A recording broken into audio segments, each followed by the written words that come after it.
Caracas, the capital of Venezuela, of politics, economics, and home to recent student anti-government protests. Mass protests broke out around September 2013. Students in Venezuela have been protesting for the rights of the protection of freedom of speech and widespread shortages of basic goods. Although violent protests have broken out recently, there has been economic unrest since before current leader Nicolas Maduro took office. These issues had been building up while former leader Hugo Chavez was in office. Since the death of Hugo Chavez, past oil subsidization policies have created goods shortages. This has spiraled to political issues in Maduro's government that have led to brutal police force violence and false pleas for peace. While Chavez was in office, he had large social spending programs to redistribute money to the poor, and he also had very aggressive foreign aid policy. Due to these programs, Chavez was forced to spend a lot of money, which he often took from the Petroles de Venezuela S.A., also known as the PDVSA. These actions cut income inequality and made Venezuela the second most equally distributed country on the Gini scale in the Western Hemisphere. The Gini scale is the most common way used to measure income inequality and is on a scale of 0 to 1. Venezuela is at a 0.39. These actions by Chavez also destroyed the infrastructure and production of the PDVSA. This aggressive spending caused decrease in production of oil from 3.2 million barrels a day to more recently about 2.5 million barrels a day. The reduction in oil production and Venezuela's aggressive foreign aid policies made their national institutions a risky investment, which caused a lack of funding and ultimately goods shortages. Chavez's death in April 2013 led his successor and interim president Nicolas Maduro to fix these economic issues. Maduro won the controversial presidential election on April 14, 2013 by less than 2 percentage points. Despite the questionable legitimacy of the election, he was sworn into presidency on April 19, 2013. The newly elected Maduro could not face the economic burden that Chavez had left him. As a result, inflation grew to 297%, and goods such as food were at a premium. This caused many students to demand reform and eventually led to the protests that we see today. As a result, the government is working very hard to censor the violent protests and the causes for concern emitted by the protesters. Police forces, armed pro-government gangs, and security forces are beating protesters excessively to quiet protesters, then threatening these victims with death so that they will not tell the media of the police's misconduct. The government is blatantly violating human rights by excessively using tear gas and weapons to beat protesters. Police are frequently firing tear gas and shooting rubber bullets at protesters.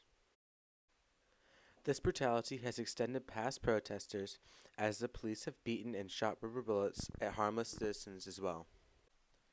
An example of extensive police force was when a 29-year-old man named Willie David Arma was arrested in his home in Barranquilla, a few blocks away from protests. Arma was shot with rubber bullets repeatedly at point-blank range and then beaten by police officers' rifle butts and helmets while they asked him, "Who is your president?" Arma was a harmless citizen and not remotely involved with the anti-government protests, yet was extensively abused and arrested by police officers in his home. Not only was unlawful use of force by police officers violating human rights in Venezuela, but police have also been detaining citizens on unwarranted, slanderous charges. In most cases, these arrests were of civilians who were falsely accused of major crimes with planted evidence from the police. For example, Pedro Gonzalez was in his apartment when tear gas started leaking into his apartment. Gonzalez went to the apartment's enclosed courtyard for air when the police rushed into the building, threw him on the ground, and then arrested him for absolutely no reason. To make matters worse, the justice system of Venezuela is colluding with these government police officers by not giving the protesters the rights to see a lawyer, have quick trials and no incriminating evidence, and they're also abusing the protesters in the cells while refusing to let them have any contact with friends or family. According to Human Rights Watch, the fundamental rights of prisoners have been violated. First, According to the Venezuelan Constitution, all citizens have the right to be presented in front of a prosecutor within 12 hours of his or her arrest. The prosecutor then has 36 hours to review the case and decide whether they will pursue the case. Also, criminals are allowed to contact friends and family and defense lawyers during this span of time. According to Human Rights Watch, these fundamental processes were violated frequently. Nearly all of the alleged criminals were not allowed to meet with a defense lawyer until within minutes before the trial. Also, prisoners have been held for up to 48 hours with no communication with friends or family. Even defense lawyers were not told of the victims' charges until minutes before the hearing, making it hard to defend the victims. Inexplicably, most hearings were held in the middle of the night and were frequently delayed. Victims were tried with no incriminating evidence, yet detainees were falsely accused with planted evidence from police. In most cases, judges placed the conditions of medidas cautelares, which is a conditional liberty in which the protesters cannot talk to the media and have their rights to assembly and expression revoked. Practically all victims' right to freedom of assembly and expression, which is granted to them in the Venezuelan Constitution, was revoked for criticizing their government or being in the vicinity of anti-government protests. Although police have been brutalizing citizens, protesters have also been attacking the police force as well.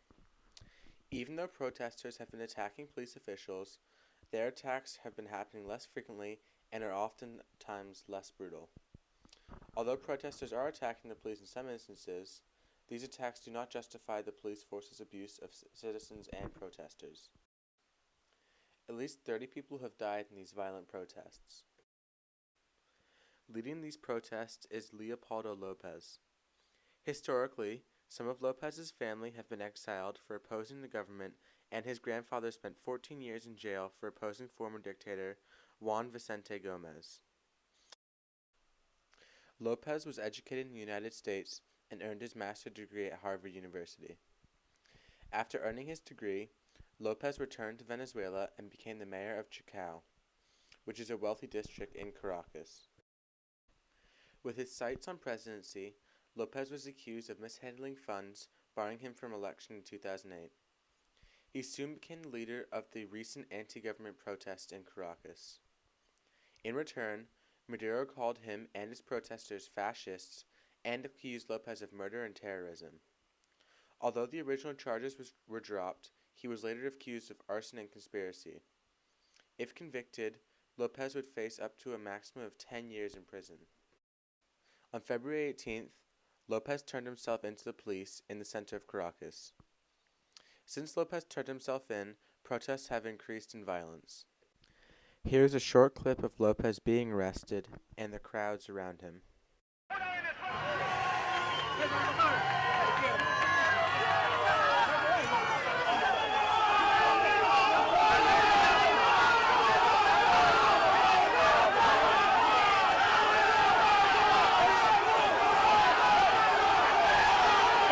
¡Esa es la primera dama!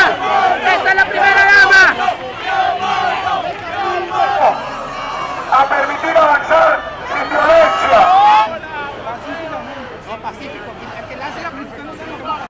On September 30th, Maduro exiled 3 U.S. diplomats, claiming they were involved in a citywide power outage earlier that month. On February 21st, 2014, Maduro challenged President Obama to have direct talks with the Venezuelan government. Although the violent protests have been raging on for months, Maduro just now wants to talk to the protesters to come up with a peace agreement. Maduro said, "I think this meeting lays the foundation for a frank, face-to-face, direct, and respectful dialogue to move forward a process of reconciliation. And there are no negotiations here, no pact. All we're looking for is a model of peaceful coexistence, of mutual tolerance." Although Maduro claims to want peace, he has not made any actions to achieve peaceful tolerance. All Maduro has done in these protests is try and crush them with police force and try to make the protests a global issue by promulgating the protesters' violence while suppressing the violence the government officials have taken to try and stop the protests. Although Maduro has claimed that the security forces who are abusing the rights of the Venezuelan people are rogue, he has done nothing to stop or punish the people who are abusing citizens. If the Venezuelan citizens quell their dictatorial leader, then protests will be a catalyst for other unhappy citizens in socialist governments. According to New York Times, the protests may be endorsed in Cuba and could spark an anti-government revolution.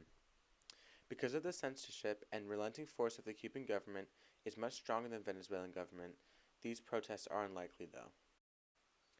Only time can tell if the Venezuelan government will be overthrown, but hopefully the will of the citizens whose human rights have been violated constantly will prevail.